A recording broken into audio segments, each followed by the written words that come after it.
السلام علیکم ورحمۃ اللہ وبرکاتہ۔ لا حول ولا قوۃ الا باللہ العلی العظیم۔ حسبنا اللہ ونعم الوکیل، نعم المولا ونعم النصیر۔ اعوذ باللہ من الشیطان الرجیم، بسم اللہ الرحمن الرحیم۔ الحمد للہ رب العالمین بارئ الخلائق اجمعین، ثم الصلاۃ والسلام علی حبیبہ ونبیہ وحافظ سرہ ومبلغ رسالاتہ سیدنا و مولانا ابی القاسم محمد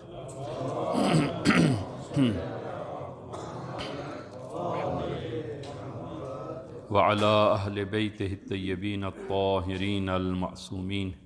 الذین اذہب اللہ عنہم الرجس وطہرہم تطہیرا۔ صلی علی اللہم صل علی محمد وآل محمد۔ اللہم کل ولیک الحجۃ ابن الحسن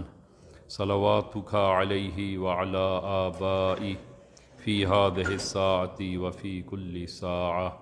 ولیا وحافظا وقائدا وناصرا ودلیلا وعینا حتی تسکنہ ارضک طوعا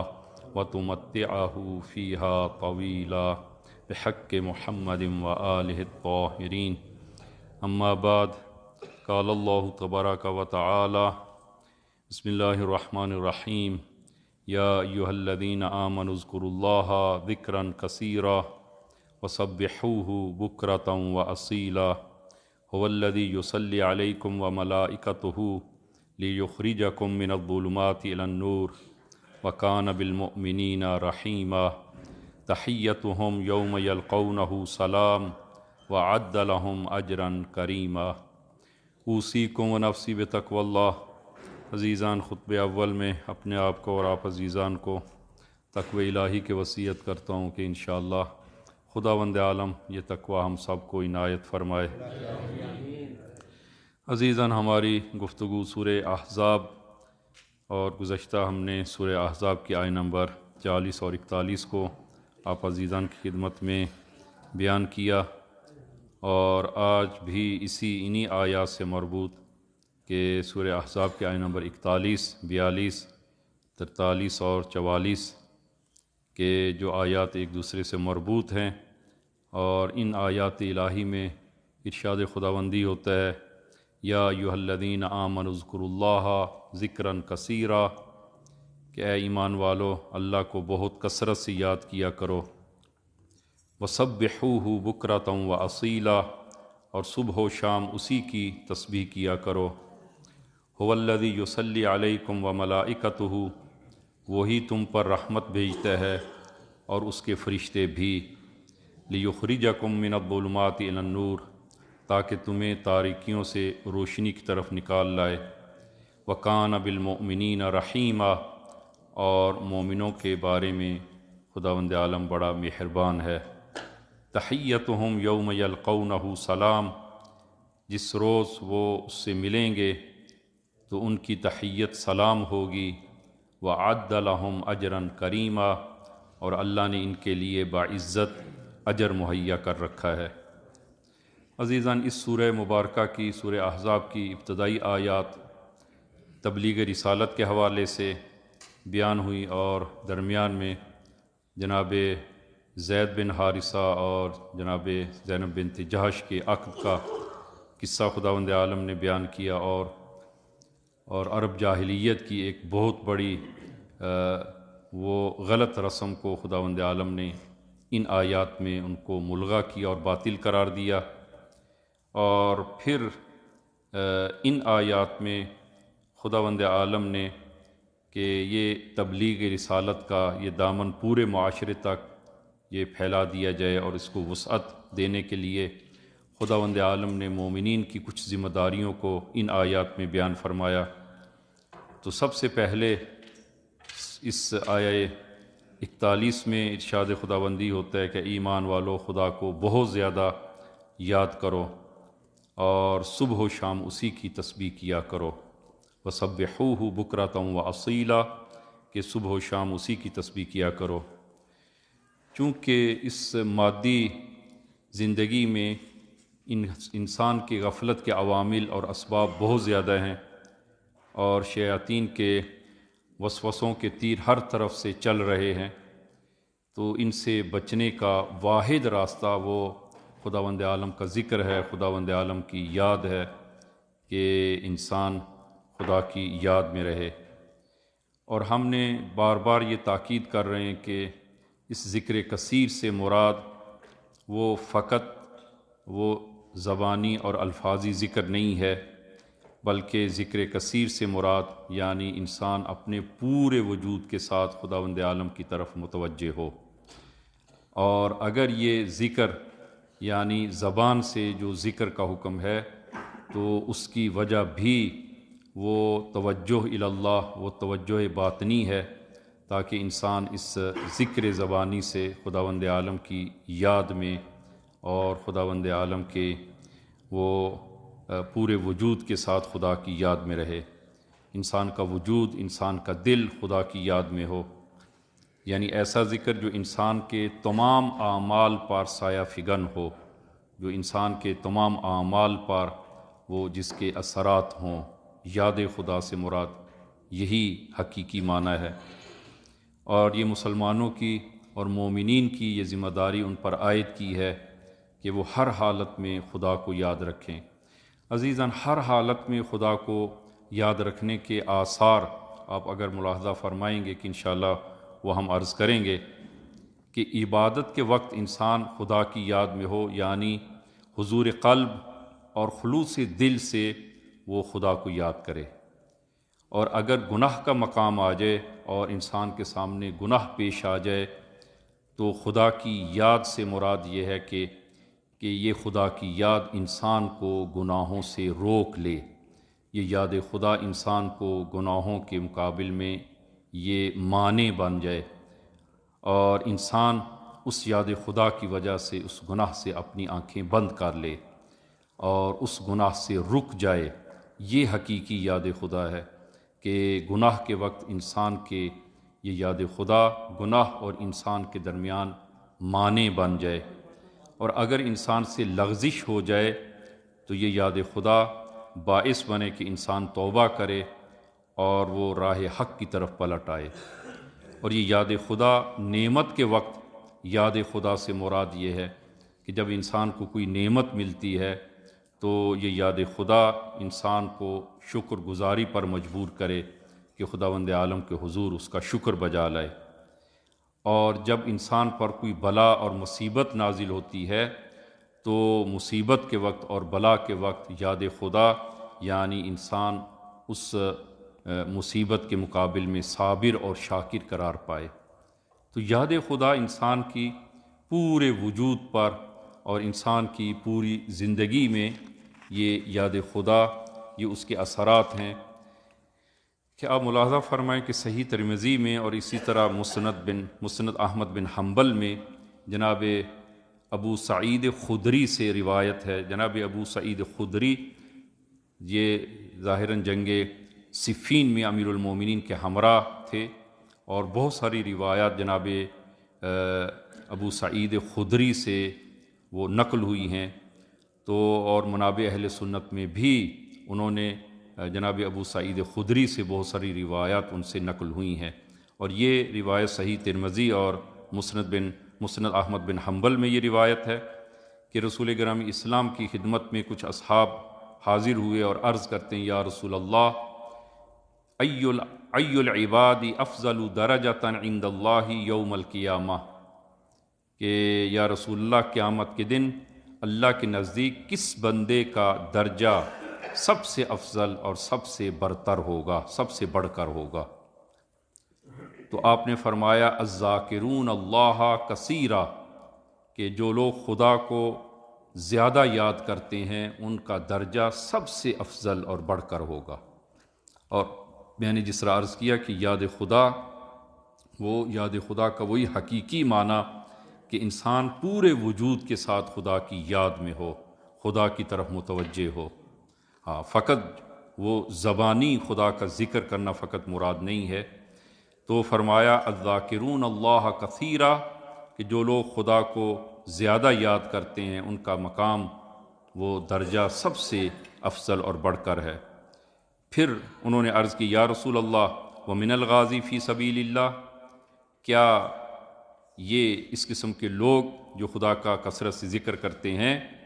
تو راہ خدا میں جہاد کرنے والوں سے بھی ان کا مقام بلند اور بڑھ کر ہوگا؟ تو آپ نے فرمایا لو ضرب بسیفہ فی الکفار والمشرکین حتی ینکسر ویختضب دما کان الذاکرون اللہ افضل منہ درجۃ۔ فرمایا اگر وہ کفار اور مشرکین میں اتنی تلواریں چلائیں کہ ان کی تلوار ٹوٹ جائے اور وہ خون میں لت پت ہو جائیں، تب بھی ذکر کرنے والوں کا درجہ ان سب سے افضل ہے۔ ذکر خدا، حتیٰ جنگ بھی اگر راہ خدا میں جنگ ہے تو وہ خدا کی طرف توجہ اور خدا کی خاطر ہے۔ اگر جہاد بھی خدا کے لیے نہ ہو تو خداوند عالم کے نزدیک وہ جہاد بھی قابل قبول نہیں ہے۔ لہذا ذکر یعنی توجہ الی اللہ، یہ ہر چیز سے افضل ہے کہ انسان ہر حال میں وہ خدا کی طرف متوجہ ہو اور ہمیشہ خدا کی یاد میں ہو۔ اور پھر فرمایا سبحوا وسبحوہ بکرۃ واصیلا، اور کہ اس آیہ کریمہ میں مومنین کو حکم دیا گیا کہ وہ صبح و شام خدا کی تسبیح کریں اور اپنی توحید کو اس عبارت سے مضبوط اور قوی کریں، سبحان اللہ، یعنی میرا خدا تمام کمالات کا مالک ہے اور میرا خدا ہر قسم کے عیب اور نقص سے منزہ ہے۔ سبحان اللہ یعنی میرا خدا ہر قسم کے عیب سے منزہ ہے اور تمام کمالات وہ ذات اقدس حق میں موجود ہیں۔ لہذا کامل ترین تسبیح، کہ قرآن کریم میں تسبیح کی بہت زیادہ تاکید ہوئی ہے، اور قرآن کی بہت ساری سورہ وہ سبحا یسبحو سے وہ شروع ہوتی ہیں، جن کو مسبحات سے تعبیر کیا جاتا ہے، مسبحات قرآن، کہ جو سورہ سبحا و یسبحو سے شروع ہوتی ہیں۔ تو تسبیح جو ایک کامل ترین تسبیح ہے، کہ جناب حضرت ابراہیم علی نبینا علیہ الصلاۃ والسلام نے بیت اللہ کی تعمیر کامل فرمائی تو اس کے بعد آپ نے یہ ذکر کیا سبحان اللہ والحمد للہ ولا الہ الا اللہ واللہ اکبر۔ یہ کامل ترین تسبیح ہے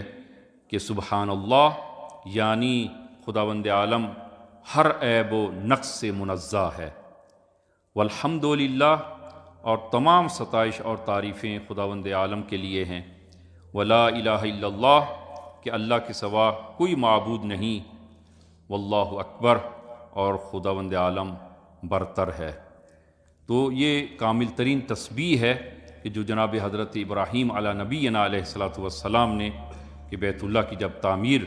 فرما رہے تھے تو اس وقت یہ تسبیح آپ کی زبان پر جاری تھی، سبحان اللہ والحمد للہ ولا الہ الا اللہ واللہ اکبر۔ خداوند عالم نے ان ذاکرین جو خدا کی یاد میں ہیں اور جو ہمیشہ خدا کی یاد میں ہیں، کہ جو ان دو آیات میں آیہ نمبر 43 اور 44 میں سورہ احزاب کی ان دو آیات جو آج تلاوت کی ہیں، یہ ان ذاکرین کے لیے انعام قرار دیا ہے۔ اور آپ ملاحظہ فرمائیں کہ خداوند عالم نے کیا انعام قرار دیا ہے، کہ جو خدا کو یاد کرتے ہیں، جو نماز بجا لاتے ہیں اور خداوند عالم کو ہر حال میں خدا کی یاد میں ہیں، تو خداوند عالم نے بہت بڑا انعام ان کے لیے قرار دیا ہے۔ البتہ ایک انعام جو ایک رزق کی صورت میں ہے، ایک وہ صحت و سلامتی کی شکل میں ہے، امنیت کی شکل میں ہے،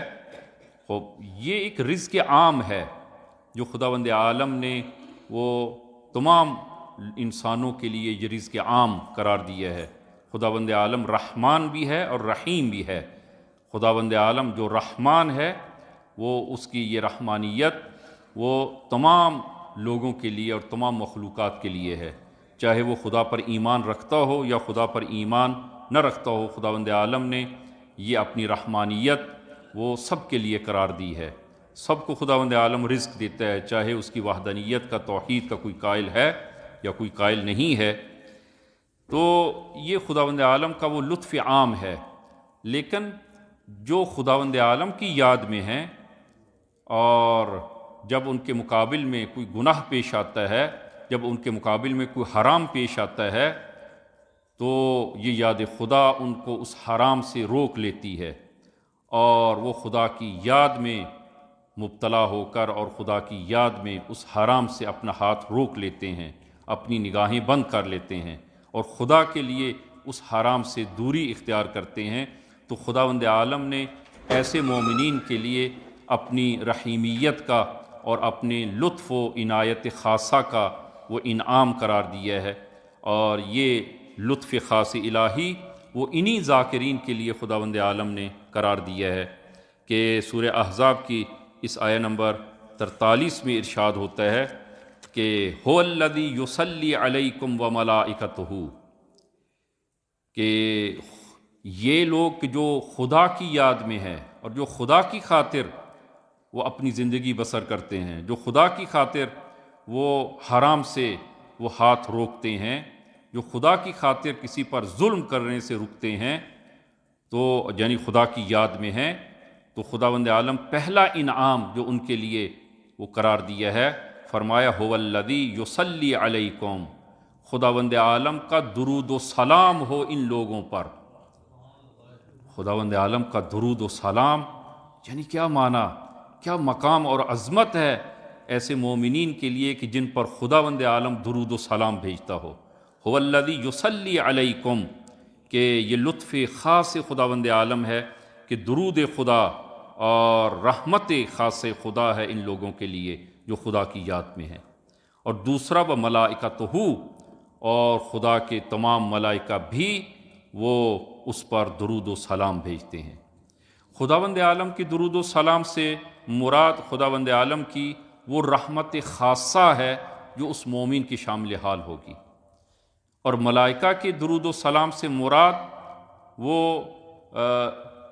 تقاضۂ مغفرت ہے کہ فرشتگان الہی اس مومن کے حق میں دعا کرتے ہیں، خدایا اس مومن کو اپنی رحمت خاصہ کے شامل، اپنی رحمت خاصہ اس مومن کی شامل حال فرما۔ یعنی ملائکہ اس کے لیے دعائے مغفرت کرتے ہیں، ملائکہ اس کے لیے خداوند عالم سے وہ تقاضۂ رحمت کرتے ہیں۔ اور آپ کو معلوم ہے کہ ملائکہ خدا کے حکم سے جس کے لیے دعا کریں، خداوند عالم ملائکہ کی دعا کو رد نہیں کرتا،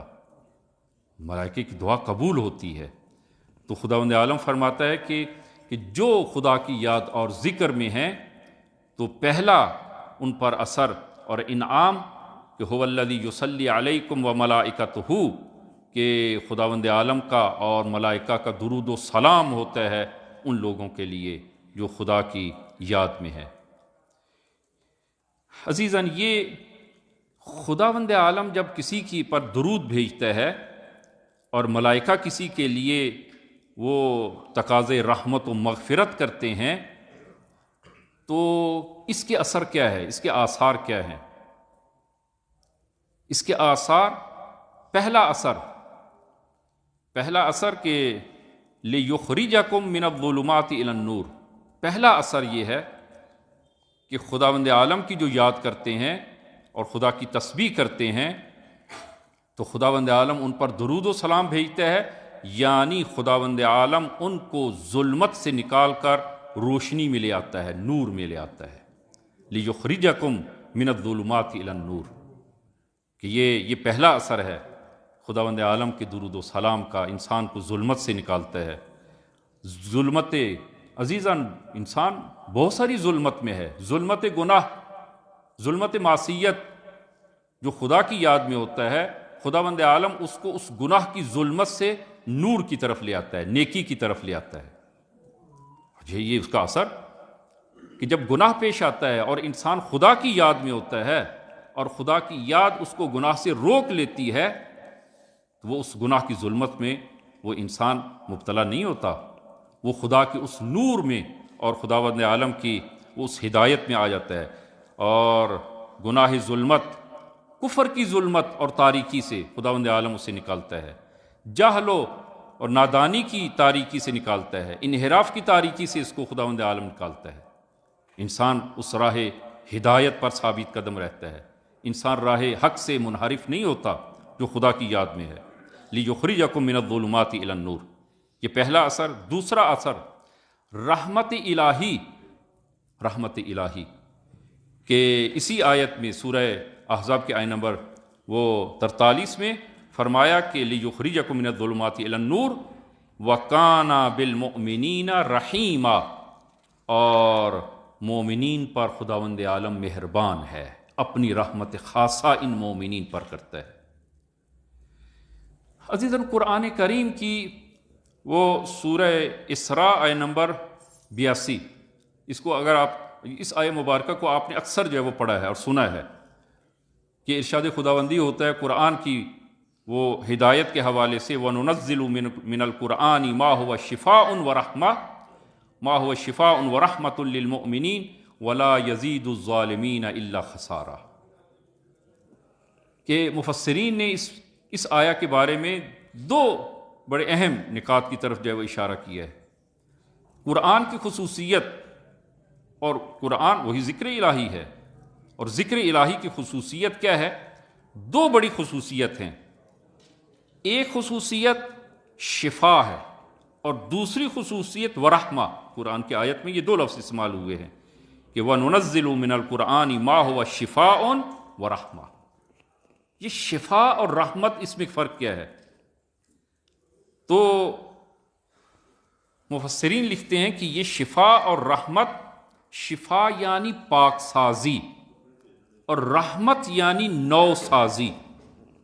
میں اس کو سادہ اور آسان جو ہے وہ عرض کروں کہ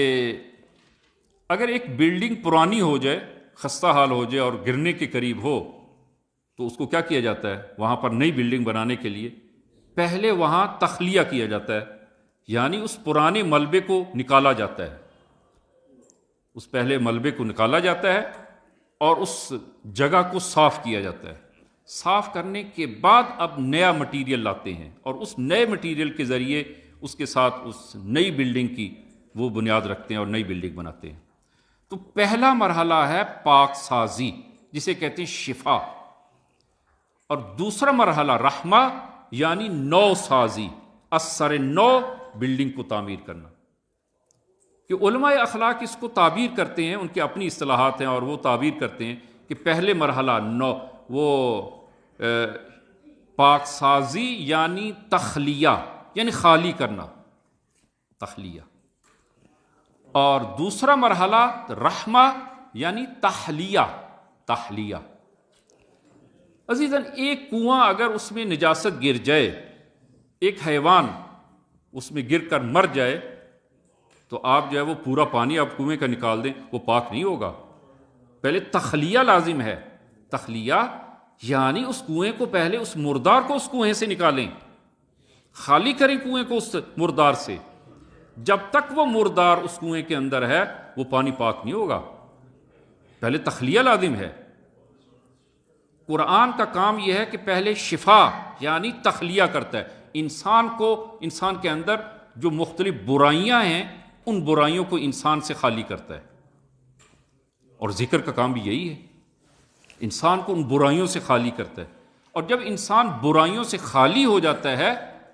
اب مرحلہ آتا ہے نو سازی کا، رحمت کا مرحلہ آتا ہے، یعنی تحلیہ، اپنے آپ کو اچھی صفات سے مزین کرنا، ان انسانی اور الہی صفات سے اپنے آپ کو مزین کرنا۔ اور الہی صفات سے انسان کب اپنے آپ کو مزین کر سکتا ہے؟ کہ جب پہلے مرحلے میں بری صفات کو اپنے اندر سے نکالے، تخلیہ کرے۔ لہذا قرآن میں فرمایا کہ وَنُنَزِّلُ مِنَ الْقُرْآنِ مَا هُوَ شِفَاءٌ وَرَحْمَةٌ، کہ قرآن شفا بھی ہے اور قرآن رحمت بھی ہے۔ قرآن پاک سازی کا کام کرتا ہے، اور دوسرا قرآن نو سازی کا کام کرتا ہے۔ قرآن اور ذکر الہی پہلے تخلیہ کرتا ہے اور پھر تحلیہ کرتا ہے انسان کو۔ لہذا آپ نہج البلاغہ میں امیر المومنین صلوات اللہ وسلام علیہ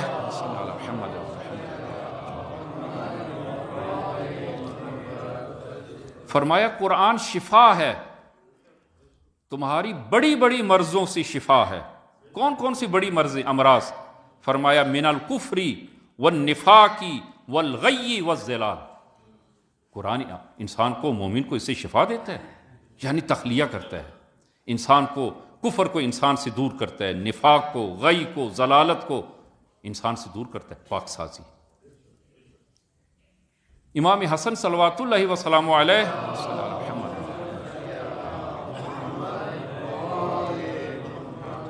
فرمایا کہ ان ھذا القرآن یجیء یوم القیامہ قائدا وسائقا، قیامت کے دن یہ قرآن وہ میدان محشر میں آئے گا، کچھ لوگوں کی یہ قرآن قیادت کر رہا ہوگا اور کچھ لوگوں کو یہ قرآن پیچھے سے ہانک رہا ہوگا۔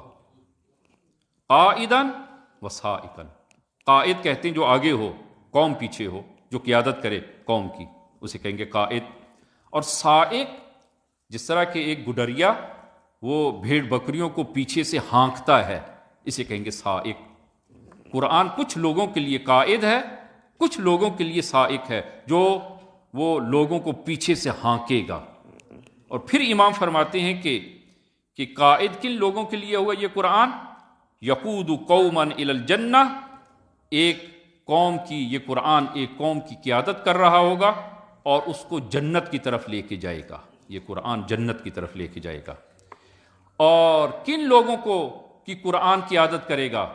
احلوا حلالہ وحرموا حرامہ، کہ جس نے قرآن کے حلال کو حلال اور قرآن کے حرام کو حرام قرار دیا، جس نے قرآن کے حلال پر عمل کیا، جس نے قرآن کے حرام کو ترک کیا اور چھوڑا۔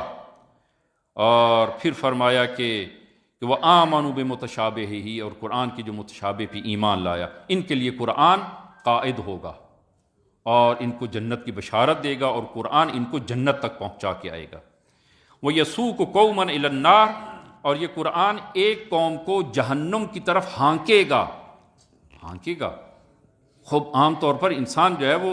وہ کسی تکلیف اور عذاب کی طرف جانا انسان کا خود اپنی رضایت سے نہیں ہے۔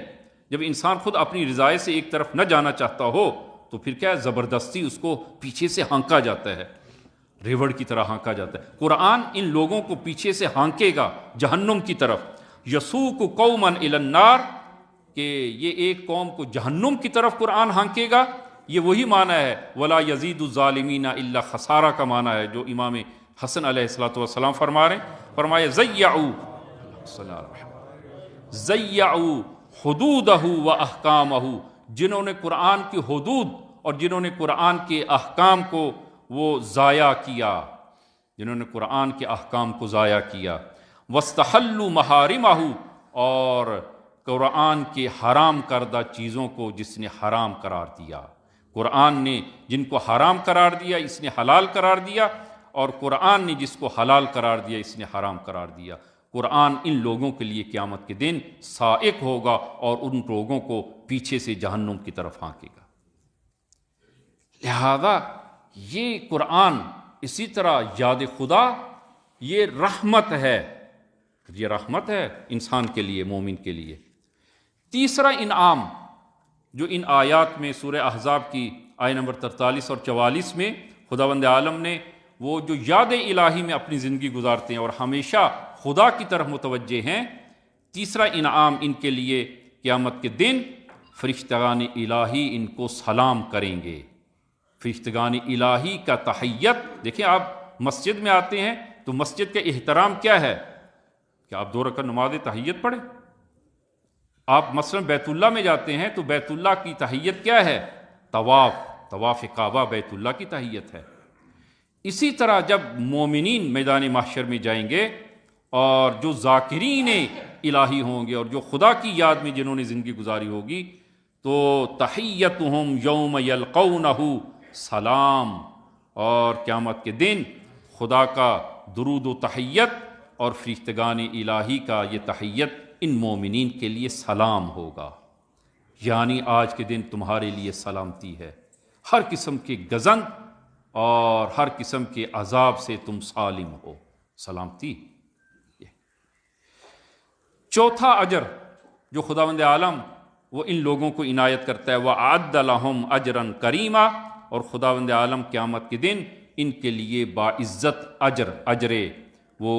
باعزت اجرت مہیا کر رکھی ہوگی، اور یہ اجر ایک بزرگوارانہ، ایک عزت و احترام والا اجر،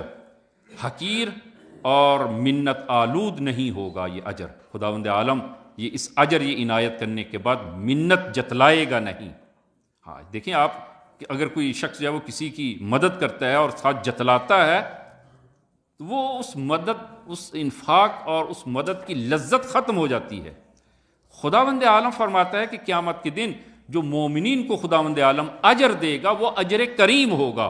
خداوند عالم یہ اجر دینے کے بعد جتلائے گا نہیں، جتلائے گا نہیں۔ کس طرح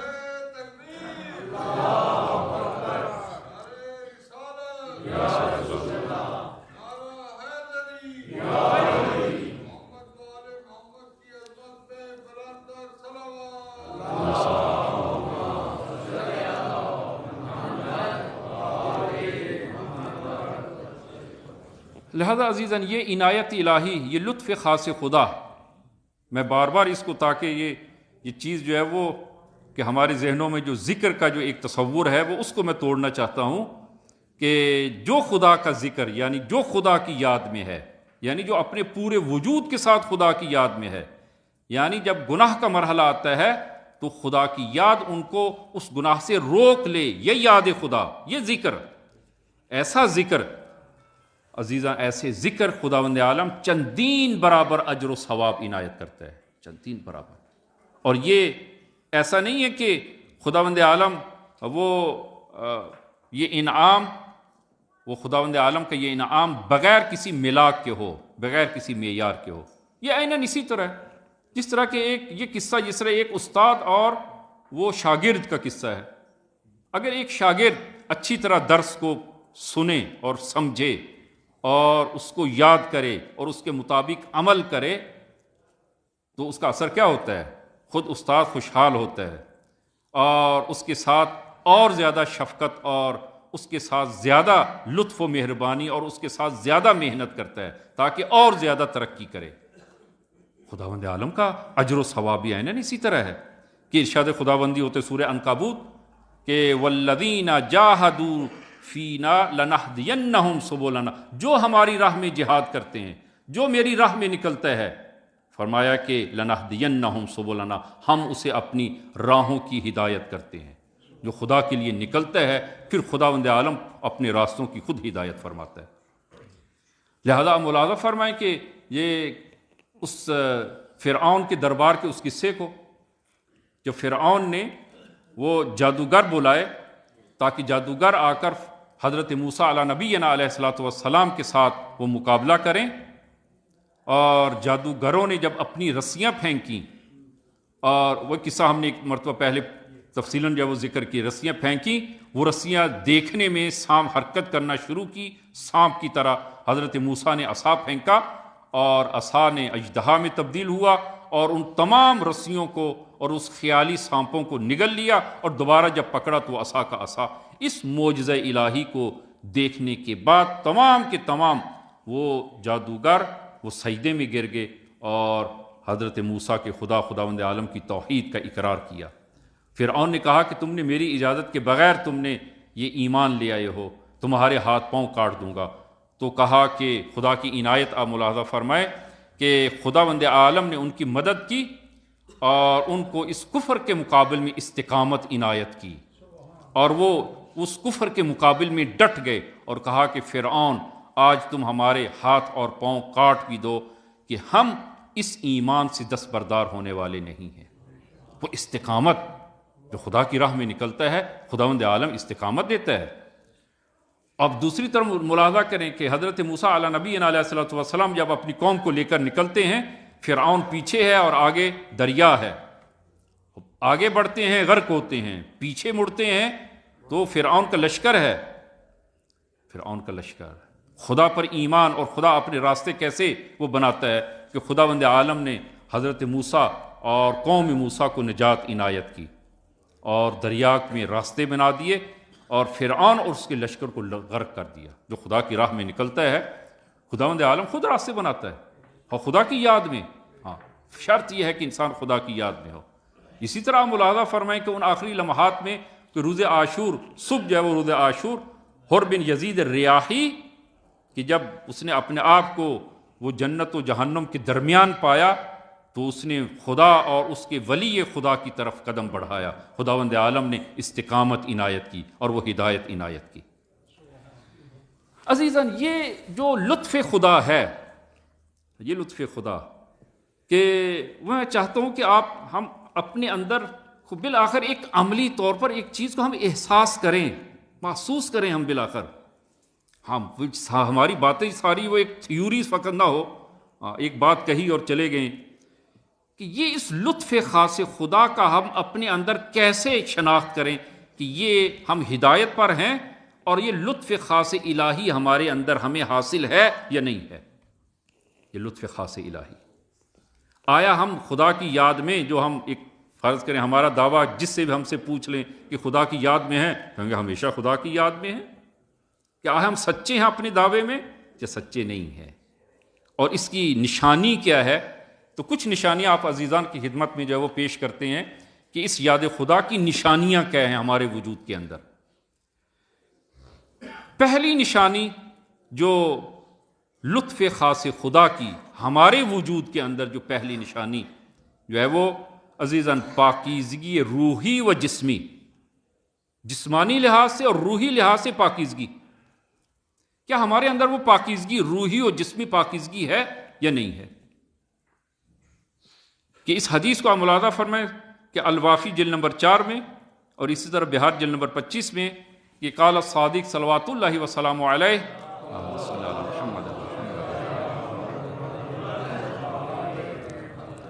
فرمایا اذا اراد اللہ بعبد خیرا طیب روحہ وجسدہ فلا يسمع شيئا من الخير الا عرفه ولا يسمع شيئا من المنکر الا انکرہ۔ فرمایا کہ جب خداوند عالم کسی عبد کی خیر اور بھلائی کا ارادہ کرتا ہے اور کسی کی بھلائی چاہتا ہے تو پھر کیا کرتا ہے؟ طیب روحہ وجسدہ، اس کی روح اور اس کے جسد کو پاک اور پاکیزہ کر دیتا ہے، اس کو پاک اور پاکیزہ کر دیتا ہے۔ فلا يسمع شيئا من الخير الا عرفه، اور جب اس کی روح پاکیزہ ہو جاتی ہے، اس کا بدن اور جسد پاکیزہ ہو جاتا ہے، تو پھر وہ تمام خیر و نیکی کو پہچانتا ہے، جو خیر اور نیکی ہے پہچانتا ہے اور اس کو بجا لاتا ہے۔ اور ولا يسمع شيئا من المنکر الا انکرہ، اور وہ تمام بدی اور منکرات کو پہچانتا اور اس سے دوری اختیار کرتا ہے۔ تو خداوند عالم انسان کو جس کی بھلائی اور نیکی چاہتا ہے اس کی روح کو بھی پاکیزہ کر دیتا ہے اور اس کے بدن کو بھی۔ لہذا جب روح اور بدن پاک ہوتا ہے تو روح اور بدن پاک ہونے کی من جملہ علامات میں کہ جب ایک خیر و نیکی اس کے سامنے آتی ہے اس کو بجا لائے گا، جب ایک منکر اور برائی اس کے سامنے آتی ہے اس سے دوری اختیار کرے گا، اس لیے کہ اگر وہ اس منکر اور برائی کو بجا لائے گا اس کی روح بھی پلید ہو جائے گی اور اس کا بدن بھی پلید ہو جائے گا۔ پس خداوند عالم نے اس کی بھلائی کا ارادہ نہیں کیا، پھر اس کا معنی یہ ہوا اس کی بھلائی کا ارادہ نہیں کیا۔ اور خداوند عالم کا ارادہ ایسے میں مفت میں یہ بانٹ نہیں ہے کہ خداوند عالم کسی کو مفت میں، یہ جو خدا کی راہ میں نکلتا ہے جو خدا کی راہ میں نکلتا ہے خداوند عالم اس کو شناخت اور پہچان عنایت کرتا ہے، شناخت اور پہچان کے بعد پھر وہ نیکی کو بجا لاتا ہے اور برائی سے دوری اختیار کرتا ہے۔ لہذا آپ ملاحظہ فرمائیں کہ اگر روح اور جسد پاکیزہ ہو تو ایسا بندہ مومن جو ہے وہ کیا ہوگا کہ میں نام نہیں لینا چاہتا اس کا، اس مادہ فساد، آیا وہ مادہ فساد کے قریب جائے گا؟ اس مادہ فساد کے قریب نہیں جائے گا۔ آیا اس کی زبان پہ جھوٹ ہوگا؟ نہیں ہوگا۔ آیا وہ غنا میں مبتلا ہوگا؟ نہیں ہوگا۔ کیا وہ فساد سے اس کو بیزاری اور نفرت ہوگی؟ اس کو فساد سے بیزاری اور نفرت ہوگی۔ اور اسی طرح جو ہے وہ آذان کی آواز جب سنے گا تو کیا اس صورت میں اس کا دل نہیں تڑپے گا؟ حتماً تڑپے گا، اس لیے کہ خیر و خوبی خداوند عالم نے اس کے لیے اس کے بدن کو پاک و پاکیزہ، روح کو پاکیزہ کیا ہے، اس کا دل کانپ اٹھے گا۔ جب قرآن کو پڑھے گا تو کیا اس کے ایمان میں اضافہ نہیں ہوگا؟ حتماً اس کے ایمان میں اضافہ ہوگا۔ اور گناہ کو جب سنے گا، یہ مومن کی علامت ہے۔ ایک اور حدیث میں جو ہے وہ مومن کی علامت کہ ہم کس طرح پہچانیں، تو معصوم نے فرمایا کہ اگر گناہ کے بارے میں تم سنو اور تمہارے دل میں نفرت پیدا ہو گناہ سے، اور اچھائی کے بارے میں سنو اور دل میں ایک محبت سی پیدا ہو، تو سمجھو ابھی تمہاری روح پاکیزہ ہے۔ ہاں، یہ پہلا مرحلہ ہے۔ یہ انسان جو ہے وہ گناہ سے نفرت اور وہ ایک خوبی اور اچھائی سے محبت انسان کے دل میں ہو۔ اور یہ میں اپنی طرف سے عرض نہیں کر رہا ہوں، سورہ حجرات آیہ نمبر 7، اس کو آپ ملاحظہ فرمائیں کہ وَلَكِنَّ اللَّهَ حَبَّبَ إِلَيْكُمُ الْإِيمَانَ وَزَيَّنَهُ فِي قُلُوبِكُمْ، خداوند عالم نے تمہارے دل میں ایمان کی محبت کو قرار دیا ہے، وَزَيَّنَهُ فِي قُلُوبِكُمْ، اور تمہارے دلوں میں ایمان کو زینت بخشی ہے۔ لہذا ایمان سے انسان کی مومن کی محبت ہوگی، نیکی اور خیر سے مومن کی محبت ہوگی۔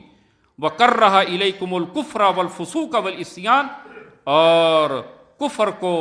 عصیان کو اور فسوق اور بدی اور منکرات کو مومن کے دل میں اس کی نفرت ایجاد کر دی ہے۔ مومن اس کو پسند نہیں کرتا، کر رہا اس کو ناپسند کرتا ہے۔ یہ مومن کے دل کو خداوند عالم نے ایسا قرار دیا ہے، نیکی سے محبت، ایمان سے محبت ہے، اور کفر اور عصیان سے، گناہ سے اور بدی اور منکر سے خداوند عالم نے نفرت ایجاد کر دی ہے مومن کے دل میں۔ یہ پہلی علامت ہے کہ انسان کے خداوند عالم وہ انسان کے بدن اور روح کو پاکیزہ کر دیتا ہے، اور جب انسان کا روح اور بدن پاکیزہ ہو جاتا ہے تو پھر وہ نیکی سے محبت کرے گا، اس کو بجا لائے گا، اور برائی سے نفرت کرے گا اور اس سے دوری اختیار کرے گا۔ یہ پہلی علامت ہے، اور ایک دو اور علامات ہیں کہ انشاءاللہ وہ دوسرے خطبے میں عرض کرتے ہیں کہ خداوند عالم یہ ایسا ذکر، ایسی توجہ اور ایسا ایمان ہم سب کو عنایت فرمائے، اور خداوند عالم ہم سب کو ایسے ذاکرین میں سے قرار دے۔ بسم اللہ الرحمن الرحیم، قل هو اللہ احد اللہ الصمد لم یلد ولم یولد ولم یکن لہ کفوا احد۔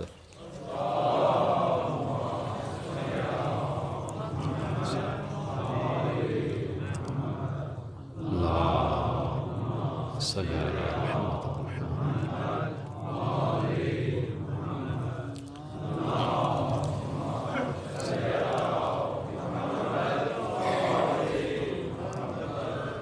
بسم اللہ الرحمن الرحیم، الحمد للہ رب العالمین،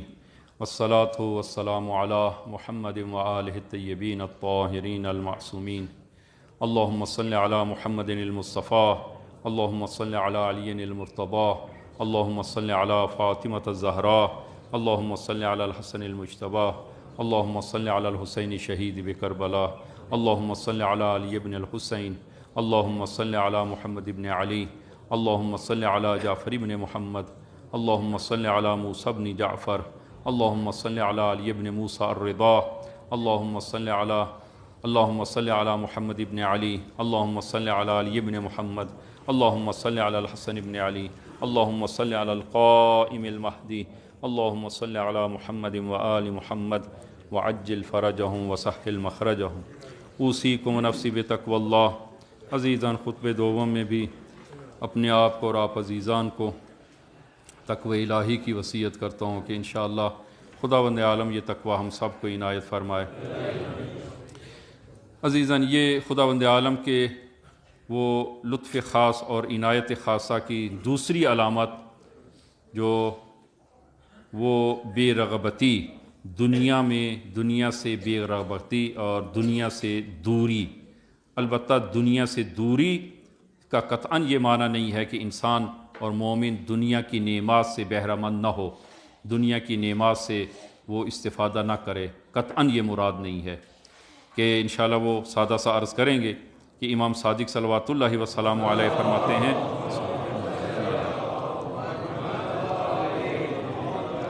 اذا اراد اللہ بعبد خیرا زہدہ فی الدنیا، فرمایا کہ جب خداوند عالم اپنے بندے کی خیر اور خوبی اور بھلائی کا جب ارادہ کرتا ہے تو پھر وہ زہدہ فی الدنیا، دنیا سے بے رغبت کر دیتا ہے، دنیا کی بے رغبت کر دیتا ہے، یعنی دنیا کی نعمات سے حلال استفادہ کرتا ہے،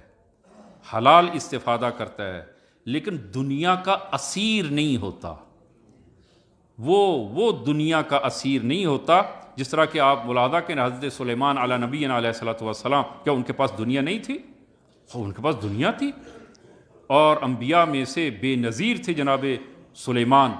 کہ خداوند عالم نے ان کو وہ حکومت اور وہ اس قدر دنیا عنایت کی ہے، لیکن وہ دنیا کے اسیر نہیں ہوئے، بلکہ وہ دنیا پر سوار ہوئے ہیں، دنیا ان پر سوار نہیں ہوئی۔ زہد فی الدنیا یعنی مومن دنیا کا اسیر نہ ہو بلکہ امیر دنیا ہو، امیر دنیا یعنی دنیا پر سوار ہو، دنیا اس پر سوار نہ ہو۔ اب لہذا حضرت یوسف علی نبینا علیہ الصلوۃ والسلام کے عزیز مصر ہونے کے بعد آپ خداوند عالم نے وہ جب عزیز مصر کا وہ رتبہ اور مقام عنایت کیا، کیا بہترین لباس نہیں پہنتے تھے، بہترین سواری پہ سوار نہیں ہوتے تھے، بہترین مکان میں نہیں رہتے تھے، اور ان کے پاؤں کے نیچے وہ گراں بہا اور قیمتی فرش نہیں تھے، لیکن اس کے باوجود وہ اسیر دنیا نہیں ہوئے۔ ہاں، وہ دنیا کے اسیر نہیں ہوئے، دنیا ان کی اسیر ہوئی ہے، وہ دنیا کے اسیر نہیں ہوئے۔ لہذا یہ دوسری علامت ہے، خداوند عالم جب کسی عبد اور بندے کی بھلائی کا ارادہ کرتا ہے دنیا سے بے رغبت کر دیتا ہے، یعنی وہ اس کو دنیا کا اسیر نہیں بناتا، ہاں وہ دنیا اس پر سوار نہیں ہوتی، وہ دنیا پر سوار ہوتا ہے۔ تیسری علامت دانش دینی، خداوند عالم اس کو معرفت عنایت کرتا ہے کہ اسی حدیث میں کہ اذا اراد اللہ بعبد خیر زہدہ فی الدنیا وفقہہ فی الدین، دین کی سوجھ بوجھ اسے عنایت کرتا ہے، فہم دین اسے عنایت کرتا ہے، اور وہ دین سے آگاہ کرتا ہے، خداوند عالم سے دین کی آگاہی اسے خداوند عالم عنایت کرا، یہ توفیق دیتا ہے کہ وہ دین سے آگاہ ہو۔ اور یہ خداوند عالم کا ایک خاص لطف و عنایت ہے جو یاد خدا سے انسان کو اور مومن کو حاصل ہوتا ہے، اور یہ کتنا برا ہے انسان کے لیے، مومن کے لیے، کہ وہ 60 سال 70 سال کا ہو جائے اور اس کو 2 رکعت نماز صحیح پڑھنا نہ آئے، 2 رکعت نماز۔ میں خود اپنی طرف سے، آپ کو معلوم ہے، اپنی طرف سے گفتگو کم کرتا ہوں۔ امام صادق صلوات اللہ وسلام علیہ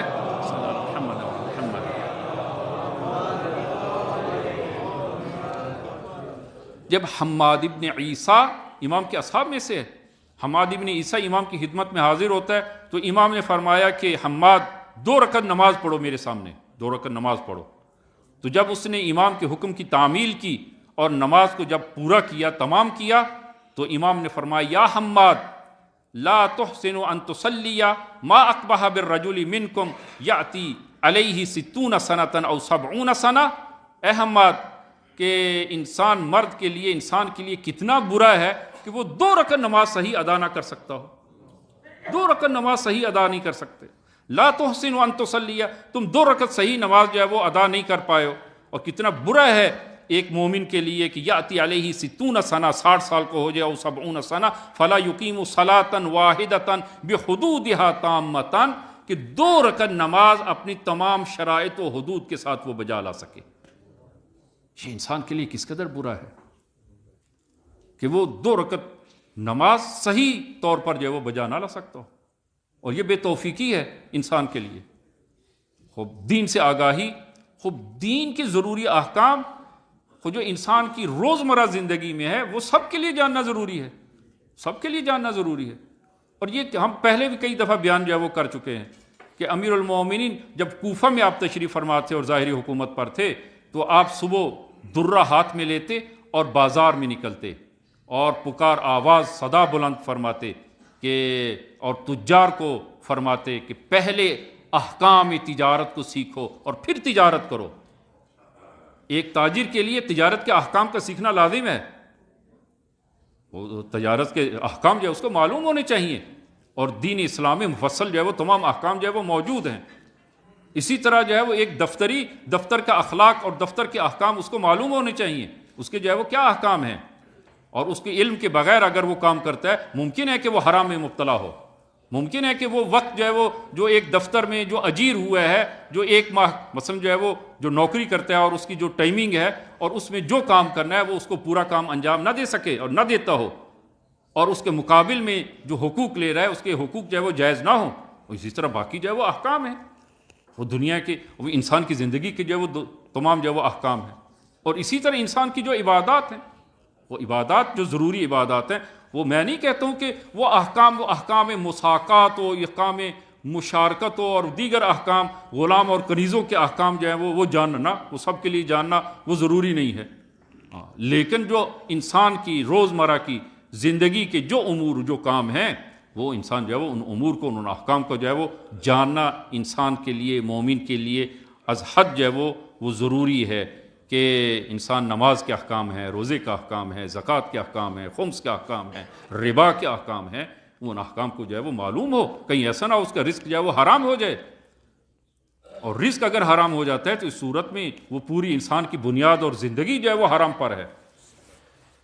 لہذا وہ عزیزان کی خدمت میں کہ البتہ کہ الحمدللہ کہ جمعہ کے دن جو ہے وہ مسجد میں رونق ہوتی ہے اور مسجد میں جگہ پر ہوتی ہے، لیکن باقی ایام میں خصوصاً جو ہے وہ مسجد کے ارد گرد جو مومنین ہیں خوب حد اقل ان کو مسجد میں آنا چاہیے، نماز میں وہ شرکت جو ہے وہ کرنا چاہیے، شریک جو ہے وہ ہونا چاہیے، جبکہ جو ہے وہ باقی ایام میں اور باقی اوقات میں ہم دیکھتے ہیں کہ مسجد میں وہ اتنی رونق نہیں ہے۔ تو یہ ضروری احکام اور ضروری چیزیں جو ہے وہ انسان پر لازم اور ضروری ہیں کہ انسان جو ہے وہ دینی معرفت، خداوند عالم دینی معرفت جو ہے وہ انسان کو جس پر لطف خاص کرتا ہے خداوند عالم اس کو وہ معارف دینی عنایت کرتا ہے۔ اور چوتھا اثر آگاہی از عیوب، انسان اپنے عیوب سے آگاہ ہوتا ہے، خداوند عالم توفیق عنایت فرماتا ہے وَبَصَّرَ عُیُوبَہَا، جی اسی حدیث کا آخری جملہ جو ہے وہ بَصَّرَ عُیُوبَہَا، کہ خداوند عالم جس کی اصلاح چاہتا ہے اور جس بندے کی خیر اور خوبی چاہتا ہے کو انسان اپنے عیوب اور اپنے نقائص کو پہچانتا ہے کہ میرے اندر کیا نقص ہے۔ انسان پہلے اپنے نقائص کو پہچانے تبھی اصلاح کرے گا۔ اگر انسان اپنے نقائص کو پہچانتا ہی نہ ہو اور اپنے آپ کو جو ہے وہ سمجھتا ہو کہ میں بالکل جو ہے وہ عیوب سے پاک ہوں، پھر یہ انسان اپنی اصلاح نہیں کر سکتا۔ وہ بصر عیوبہا، اور یہ ایسا انسان جس پر خدا کا خاص لطف ہوتا ہے، خداوند عالم یہ توفیق عنایت کرتا ہے، وہ اپنے اندر اپنے عیوب کی شناخت اور پہچان کرتا ہے۔ اصلاح کا مرحلہ دوسرا مرحلہ ہے، پہلے عیوب کی شناخت تو ہو، عیوب کی شناخت، آیا میرے اندر وہ بد اخلاق ہوں تاکہ اس کی اصلاح کروں، بد زبان ہوں تاکہ اس کی اصلاح کروں، یا وعدہ خلافی میرے اندر ہے تاکہ اس کی اصلاح کروں۔ انسان اپنے عیوب کو تو بہتر جانتا ہے اور پہچانتا ہے، اور جب اپنے عیوب کی شناخت اور پہچان کرتا ہے پھر اس کے اصلاح اور اس کو صحیح کرنے کے در پہ ہوتا ہے کہ انشاءاللہ خداوند عالم وہ ہم سب کو یہ توفیق عنایت فرمائے اور ایسا ذکر اور ایسی یاد کہ جو ہمارے پورے بدن وجود میں اور ہماری روح میں وہ یاد ہو، اور ایسی یاد کہ جو ہمیشہ خدا کے احکام کی طرف ہمیں لے کر جائے، اور ایسی یاد کہ جو ہمیں خدا کی معصیت اور گناہ اور وہ خدا کی نافرمانی سے ہم سب کو روک لے۔ خداوند عالم ایسی یاد ہم سب کو عنایت فرمائے۔ اور آخری نقطہ جو ہے وہ عزیزان کی خدمت میں کہ البتہ وہ وقت بھی نہیں ہوتا اور یہ بہت اہم اور ضروری بھی ہے، اور ہمارے پاس وہ جمعے کے دن کے علاوہ کوئی اور اجتماع کا موقع نہیں ہوتا، تو پہلا نقطہ ایک دو نکات آپ عزیزان کی خدمت میں فقط عرض کروں گا کہ وہ جمعے پہ آپ جب تشریف لاتے ہیں تو بعض مومنین وہ مسجد میں جب آتے ہیں اور خطبہ شروع ہوتا ہے تو نہیں معلوم وہ کون سی 2 رکعت نماز پڑھتے ہیں۔ خطبہ جب شروع ہو جائے تو پھر جو ہے وہ کسی قسم کی کوئی نماز بجا نہ لائیں، پتہ نہیں وہ نماز تحیت ہے، نماز تحیت مسجد شاید پڑھتے ہوں، نہیں معلوم۔ اگر نماز تحیت ہے تو وہ ساکت ہو جاتی ہے، جمعہ جب خطبہ شروع ہو جاتا ہے تو پھر جو ہے وہ نماز تحیت نہ پڑھی جائے اور آرام سے بیٹھ کر خطبہ سنا جائے۔ یا ممکن ہے کہ وہ صبح کی نماز اگر قضا ہو گئی ہے تو وہ چاہتے ہیں کہ جمعے سے پہلے صبح کی 2 رکعت قضا جو ہے وہ پڑھ لیں، تو عزیزان خطبہ جب شروع ہو جائے تو پھر کوشش کریں کہ کوئی نماز بجا نہ لائیں، نہ نماز کوئی قضا نماز، نہ کوئی مستحبی نماز، نہ کوئی نماز تحیت، وہ کسی قسم کی کوئی نماز بجا نہ لائیں، بلکہ جو ہے وہ خطبے کو سنا جائے۔ یہ ایک نقطہ۔ دوسرا نقطہ کہ آپ عزیزان کو معلوم ہے کہ فقہ اہل بیت میں وہ ہر چیز پر سجدہ جائز نہیں ہے، اور مجھے تعجب ہوا کہ جب کسی بعض مومنین نے مجھے یہ بیان کیا اور جو انہوں نے بتایا کہ اب بھی ہماری اسی مسجد میں اور آج کے اس دور میں، وہ مجھے واقعاً تعجب ہوا کہ آج کے اس دور میں اور ہماری اس مسجد میں بعض مومنین آتے ہیں اور وہ سجدگاہ ان کو ملتا نہیں ہے، سجدگاہ اٹھانے کی زحمت نہیں کرتے، اسی قالین پر سجدہ کرتے ہیں، نماز پڑھتے ہیں، چلے جاتے ہیں۔ عزیزان قالین پر سجدہ باطل ہے، نماز باطل ہے، سجدہ نہیں ہو سکتا۔ یہ جو قالین نیچے بچھا ہے یا وہ پلاسٹک کی جو چٹائیاں ہوتی ہیں اس پر سجدہ جائز نہیں ہے، نماز باطل ہے۔ ایسی نمازیں جو آپ نے پہلے پڑھ چکے ہیں دوبارہ سب کو پڑھنا ہوگا، تو وہ سجدہ قالین پر سجدہ جائز نہیں ہے۔ یا بعض مومنین جو ہے وہ کیا کرتے ہیں، سجدگاہ نہیں ملا، وہ یہ 2 انگوٹھے جا رکھتے ہیں اور اس پہ سجدہ کرتے چلے جاتے ہیں، یہ سجدہ جائز نہیں ہے۔ انگوٹھوں پر بھی یا ہاتھ کی ہتھیلی جو ہے وہ اس پر سجدہ کرتے ہیں، جائز نہیں ہے۔ آپ سجدگاہ لیں، سجدگاہ نہیں ہے تو وہ چیز کے جو کھانے اور پینے میں نہ آتی ہو، پہننے میں نہ آتی ہو، اس چیز پر آپ سجدہ کریں۔ مثلا جو ہے وہ آپ پتھر لے لیں، پتھر ہے اس پہ سجدہ کریں، لکڑی کا ٹکڑا ہے اس پہ سجدہ کریں، یا درخت کے پتے ہیں جن کو کھایا نہیں جاتا ان پہ آپ سجدہ کر لیں، یا گھاس ہے اس پہ سجدہ کر لیں۔ اگر کچھ نہیں ملتا تو جیب میں کاغذ ہے، کاغذ نکال کر اس پر سجدہ کر لیں، لیکن جو ہے وہ ہتھیلی پہ سجدہ نہیں ہے، یا انسان اپنے دامن کو پھیلا کر اور اس پر سجدہ کرے، جائز نہیں ہے۔ قالین پر سجدہ جائز نہیں ہے۔ اسی طرح جو ہے وہ فرض کریں کہ مسجد کا فرش وغیرہ جو وہ ٹائل آج کل جو وہ ٹائلیں جو لگی ہوتی ہیں ان پر بھی سجدہ جائز نہیں ہے۔ ہاں اگر جو ہے وہ پتھر لگا ہے، مثلا جو ہے وہ سنگ مرمر یا دیگر کوئی اور پتھر ہے، ہاں پتھر پہ سجدہ جائز ہے۔ جس طرح کہ آپ جو ہے وہ مکہ یا مدینہ میں آپ جاتے ہیں اور پورے حرم میں جو ہے وہ پتھر ہے، پتھر پہ سجدہ جائز ہے۔ البتہ مدینے میں وہ چونکہ خاص احکام ہیں، وہاں پر کچھ اور مشکلات ہیں، وہاں پر فقہا نے اجازت دی ہے، لیکن اس کے علاوہ آپ یہاں پر ہیں، یہاں پر کوئی مشکل نہیں ہے، آپ سجدے گاہ لیں یا کوئی ایسی چیز جس پر سجدہ جو ہے وہ صحیح ہے اس پر جو ہے وہ سجدہ کریں۔ قالین پر، انگوٹھوں کے ناخنوں پر، ہتھیلی پر، اپنے دامن پر، کسی پر جو سجدہ جائز نہیں ہے، نماز باطل ہے، اس نماز کو دوبارہ پڑھنا ہوگا۔ تو انشاءاللہ ہم آئندہ کوشش کریں گے 1-2 مسائل جو عام پیش آتے ہیں ان کو جو ہے وہ بیان کریں۔ خدایا بحق زہرا، بحق امام زمان، خدایا توفیق عبادت و بندگی، توفیق ترک معصیت عنایت فرما۔ خدایا ہم سب کو اپنی یہ یاد عنایت فرما۔ خدایا بحق زہرا ہم سب کو اپنے اس دین پر ثابت قدم فرما۔ خدایا ہم سب کو امیر المومنین کی اس ولایت اور ہم سب کو ہماری نسلوں کو تاروز قیامت مخلص ترین شیعان امیر المومنین میں سے قرار دے۔ خدایا تمام مومنین کی حاجات شرعیہ کو پورا فرما، ہمارے نوجوانوں کو دین و دنیا میں کامیاب اور موفق فرما۔ خدایا وطن عزیز کو استحکام عنایت فرما، اور جو وطن عزیز کو کمزور کرنے کے در پہ ہیں خدایا اگر قابل ہدایت نہیں ہے نیست و نابود فرما۔ خدایا امام زمان کے ظہور میں تعجیل فرما، ہم سب کو ان کے یار و انصار میں محشور فرما۔ بسم اللہ الرحمن الرحیم، انا اعطیناک الکوثر